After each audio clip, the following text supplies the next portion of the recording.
Yousef Nadarkhani faces execution within days if he refuses to renounce his faith. The British-based Christian Solidarity Worldwide reports that the Iranian Supreme Court will hold a hearing tomorrow to give him one last opportunity. Heather Sells has more.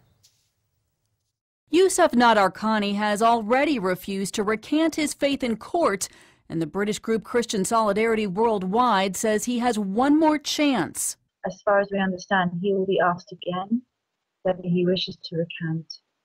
Should he refuse, we understand that he will be facing execution.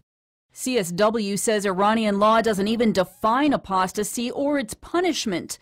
The group says that in this case, the courts are using fatwas issued by powerful ayatollahs. This whole situation, the charges against him and the punishment he's facing are illegal, not only by the Iranian constitution, but also the international treaties to which Iran is party. The pastor's case stands as a clear example of Iran's current crackdown on Christians. Recently, the government has openly admitted that Iranians are leaving the Islamic faith and becoming Christians. In particular, over the last year, it has this persecution has gained momentum. And I think that's really because the church is growing with increasing momentum. Many believe Pastor Nadarkhani was targeted because he spoke out. He recently questioned the Muslim monopoly on the religious instruction of children in Iran. Heather Sells, CBN News. The American Center for Law and Justice is working to help free Pastor Yousef. The ACLJ's Jordan Sekulow joins us now from our Washington bureau.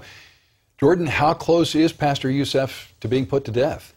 At this moment that I'm talking to you, Lee, could be less than 24 hours. He has that one last opportunity under their Islamic law there in Iran to recant his Christian faith. If he does the same thing he's done the last 2 days and refuses to do that, the court has authorization, the lower court has authorization from the Supreme Court to carry out the execution at any time, and that could come in less than 24 hours, which is why it is so crucial that we get this story out and that we get it on the media and that we get our politicians, our Secretary of State Hillary Clinton needs to come out on this, Lee, maybe even President Obama.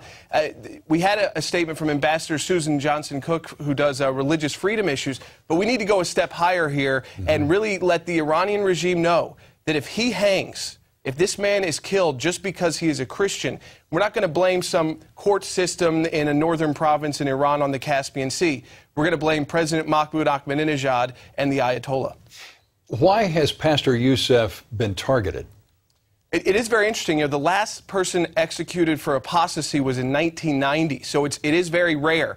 Usually what happens, and we've reported that on a number of occasions, that Christians are just brutally killed and no one's brought to justice. No one's charged with murder. There's no criminal investigation. They're just done away with. Here you had a pastor, again, he's been involved in the church for 10 years. I spoke to one of his associates from Iran. He was in Iran today on my radio show, and he was targeted because of the fact that he wanted his kids to have a Christian education, which, because he had Muslim parents, Pastor Yousef, that would be a violation of the law. That was the initial charge. Then they changed it to apostasy, and like what we talked about in the piece, it's not written down in Iranian law, but in that law, jurists are allowed to refer to writings from, let's say, Ayatollah Khomeini from the 1970s or 80s and Jordan, to justify this. I understand that his lawyer is a Muslim, and he's been targeted as well. Is that correct?